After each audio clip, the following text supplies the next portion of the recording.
Om Swastiastu, Semeton Sareng Sami.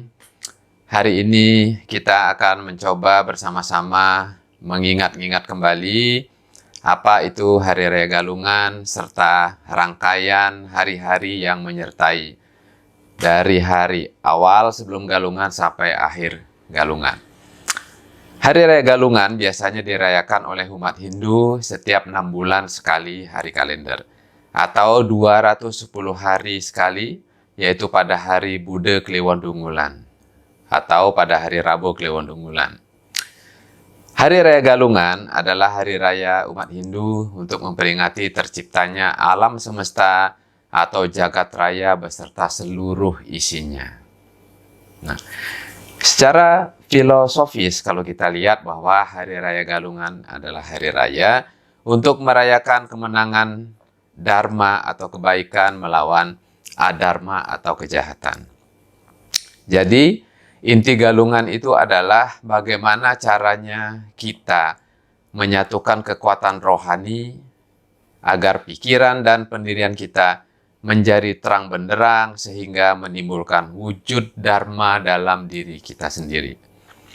Nah, menurut Lontar Purana Bali Dwipa bahwa Hari Raya Galungan pertama kali itu dirayakan pada hari Purnama Kapat, yaitu pada Bude Kliwon Dungulan di tahun 882 Masehi atau tahun Saka 804. Nah, kita menginjak sekarang ke rangkaian Hari Raya Galungan.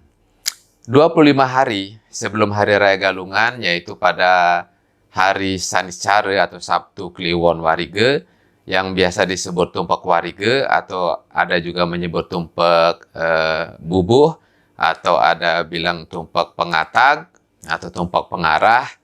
Jadi pada saat ini umat Hindu sudah bersiap-siap memuja Ista Dewata, yaitu Sang Hyang Saskara yang disimbolkan sebagai dewa kemakmuran dan keselamatan bagi tumbuh-tumbuhan. Nah, biasanya tradisi masyarakat dalam merayakan tumpak bubuh ini adalah membuat banten yang disertai bubuh sumsum, ya, atau bubur sumsum yang berwarna-warni sesuai dengan tempatnya masing-masing. Nah, biasanya nih pada hari tumpak warige ini, jadi semua pepohonan akan dipercikkan tirta atau wangsupada yang sebelumnya dimohonkan di sebuah pura atau kerajaan masing-masing. Jadi bubuh atau bubur tadi itu disertai dengan canang pesucian biasanya, kemudian ada sesayutnya, kemudian itu sesayut tanam tuuh dan diisi sasat. Nah, tapi secara filosofis peringatan tumpak warige ini adalah merupakan wujud cinta kasih manusia itu terhadap tumbuh-tumbuhan yang telah memberikan banyak manfaat bagi manusia. Nah, kemudian setelah tumpak warige maka ada namanya Sugian Jawa. Ya, Sugian Jawa ini berasal dari dua kata, Sugi dan Jawa, di mana Sugi memiliki arti bersih, suci, sedangkan Jawa berasal dari kata Jabe yang artinya di luar. Secara singkat, pengertian Sugian Jawa ini adalah hari sebagai pembersihan atau penyucian segala sesuatu yang berada di luar manusia atau Buana Agung. Ya, biasanya pada hari ini umat akan melaksanakan upacara yang disebut mererebu atau mererebon. Nah, upacara ngerebon ini biasanya dilaksanakan dengan tujuan untuk nyomie atau menetralisir segala sesuatu yang negatif yang berada pada Buana Agung atau dunia ini, yang biasanya disimbolkan dengan pembersihan merajan, kemudian pura dan rumah-rumah. Nah, pada upacara ini biasanya dilakukan di sangga-sangga gede, kemudian sangga panti, sangga dadie, hingga pura kayangan 3 atau kayangan desa. Nah, dengan cara menghaturkan banten semampu masyarakat. Nah, setelah Sugian Jawa maka umat Hindu menyongsong Sugian Bali. Ya. Sugian Bali memiliki makna adalah penyucian atau pembersihan diri sendiri atau Buana Alit. Ya, biasanya pelaksanaannya itu ditandai dengan cara membersihkan diri sendiri seperti mandi, dan biasanya kita sebelumnya sudah memohon tirta gocara kepada Sulinggih sebagai simbol penyucian jiwa raga untuk menyongsong hari galungan yang sudah semakin dekat. Nah, jadi Sugian Bali ini dirayakan setiap hari Jumat Kliwon Wuku Sungsang. Ya, setelah Sugian Jawa. Selanjutnya ada hari Penyekeban.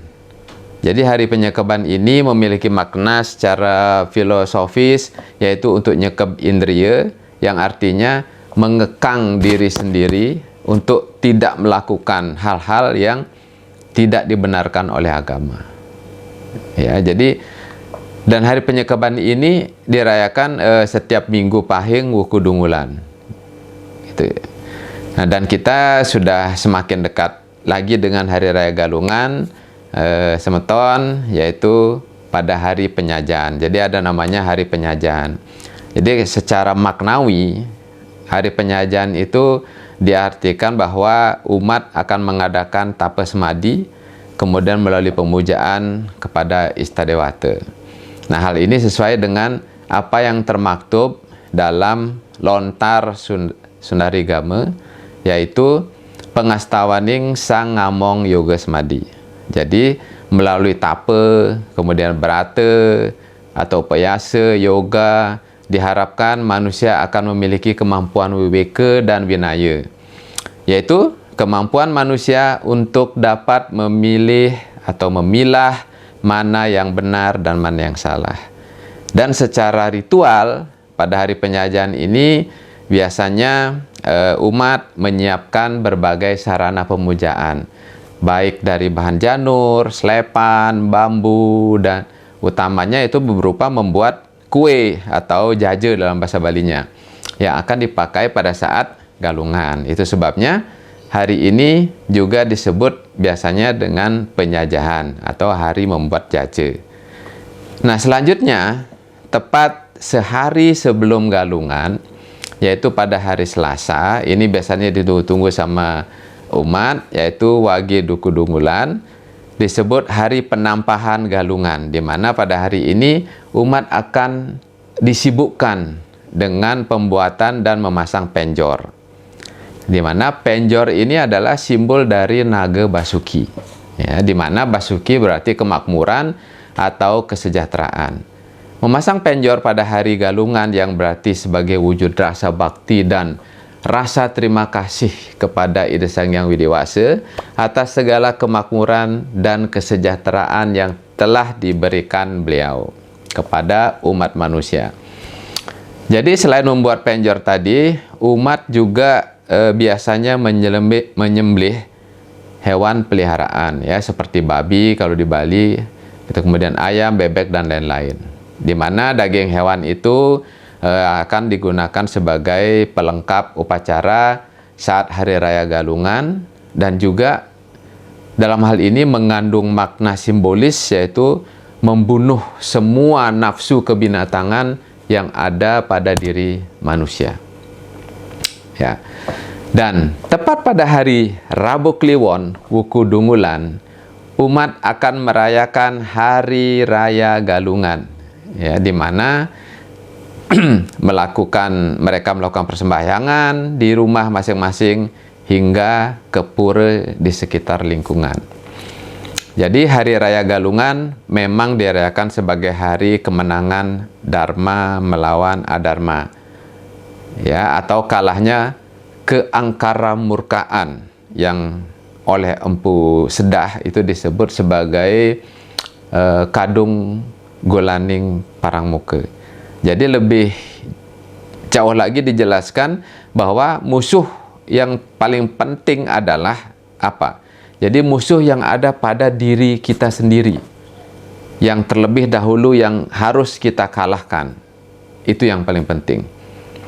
Ya, kalau dia secara rohani, manusia harus dapat mengendalikan hawa nafsu yang sifatnya mengganggu ketenteraman batin yang nantinya bisa berekspresi dalam kegiatan sehari-hari, ya, baik secara individu maupun secara kelompok.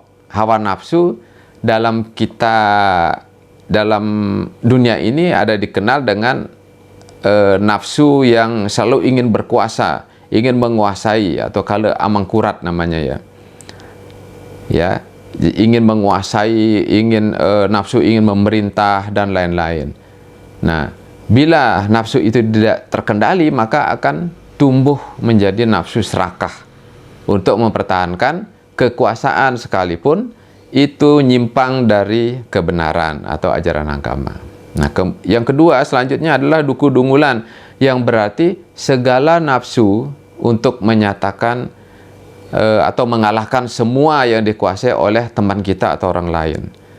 Nah, ketiga kalegalungan, yakni nafsu untuk menang dengan berbagai dalih dan cara yang tidak sesuai dengan norma maupun etika agama. Nah, kala-kala itulah yang harus kita kendalikan di dalam diri kita sendiri.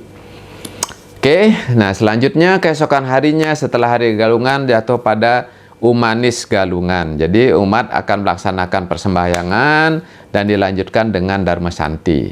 Ya, kemudian setelah itu mereka akan saling mengunjungi sanak saudara untuk saling memaafkan serta bercengkerama satu dengan yang lainnya. Ya, kalau pada zaman dulu di beberapa tempat di Bali kita bisa lihat anak-anak akan melakukan tradisi ngelawang. Ya, kalau di desa-desa mungkin sekarang juga masih dilakukan, yaitu ngelawang itu adalah sebuah tradisi di mana anak-anak akan menarikan barong disertai gamelan dan berkeliling nanti dari pintu ke pintu atau dari lawang ke lawang. Dan biasanya yang punya rumah dan sekitarnya akan keluar sambil membawa canang yang berisikan sesari atau yang berupa uang. Nah, di mana masyarakat percaya bahwa dengan tarian barong ini akan dapat mengusir segala aura negatif dan mendatangkan aura positif. Nah, setelah sehari Umanis Galungan itu disebut Hari Pemaridan Guru, di mana kata pemaridan guru ini berasal dari kata marid dan guru. Ya, memarid sama artinya dengan ngelungsur atau nyurud, itu atau memohon. Ya. Dan guru dalam hal ini ya dimaksudkan adalah ide Sang Hyang Widewasa atau Tuhan Yang Maha Esa. Jadi Hari Pemaridan Guru adalah hari di mana umat melakukan ngelungsur atau nyurut warunugraha dari ide Sang Hyang Widewasa dalam manifestasinya sebagai Sang Hyang Siwa Guru. Nah, setelah itu keesokan harinya setelah Hari Pemaridan Guru, maka ada disebut dengan ulihan yang artinya pulang atau kembali. Ya, dalam hal ini yang dimaksudkan adalah kembalinya para dewata atau leluhur ke kahyangan dengan meninggalkan berkat dan anugerah panjang umur bagi umat manusia. Hari Pemacekan Agung selanjutnya ya itu berasal dari kata pacek. Ya, pacek itu artinya tekak ya bahasa Balinya, atau tegar. Ya, jadi makna Pemacekan Agung ini adalah sebagai simbol keteguhan iman umat manusia atas segala godaan selama merayakan Hari Galungan. Jadi Hari Pemacekan Agung ini biasanya dirayakan pada Senin Kliwon Wuku Kuningan. Nah, tepat 10 hari setelah Hari Raya Galungan itu akan kita merayakan Hari Raya Kuningan, di mana umat akan memasang tamyang, kemudian kolem dan endong. Itu yang biasa dilakukan. Jadi secara simbolis, kalau tamyang itu adalah simbol senjata Dewa Wisnu karena menyerupai cakra.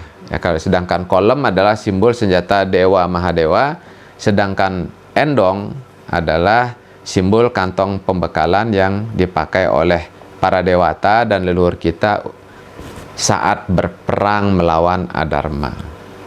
Jadi biasanya tamyang dan kolem itu dipasang pada semua pelinggih, bale dan pelangkiran. Sedangkan endong itu dipasang hanya pada Pelinggih dan Pelangkiran. Nah, pada Hari Raya Kuningan ini, yang tumpeng biasanya berwarna putih akan diganti menjadi warna kuning, yang biasanya dibuat dari nasi dan pewarna kunyit. Ya, kuningnya itu dari kunyit biasanya, bukan pewarna buatan ya, dari kunyit. Nah, persembahyangan Hari Raya Kuningan ini itu biasanya harus selesai sebelum jam 12 siang atau tengah tepat. Kenapa? Karena diyakini setelah jam 12 siang hanya akan diterima buta dan kala sembahyang kita. Karena para dewata semuanya telah kembali ke kahyangan. Ya. Tapi sebenarnya apabila dilihat secara psikologis bahwa pengaturan waktu tersebut sebenarnya mengandung nilai pengajaran kedisiplinan waktu bagi manusia sehingga mempunyai kemampuan untuk menata dan mengatur waktu atau memanage waktu dalam berbagai hal. Nah, sedangkan warna kuning yang biasanya identik dengan Hari Raya Kuningan itu sebenarnya memiliki makna simbol dari kebahagiaan, keberhasilan, dan kesejahteraan.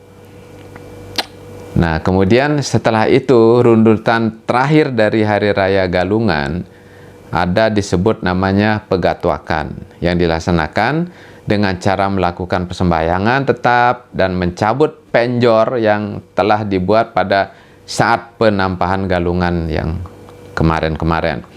Jadi Pegatwakan itu jatuh pada hari Rabu Kliwon, Wuku Pahang, persis sebulan ya setelah galungan.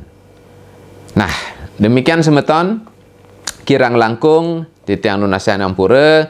Jangan lupa like, komen, dan subscribe channel ini untuk mengetahui video-video selanjutnya.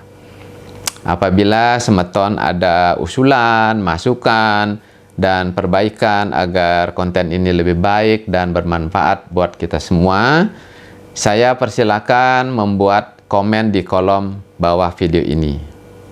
Ya, sekali lagi saya mohon maaf apabila terdapat kata dan narasi yang tidak sesuai, karena channel ini bukan merupakan ceramah agama, melainkan hanya sekedar sharing untuk pengetahuan bersama bagi semeton, adik-adik, dan saudara-saudara semua.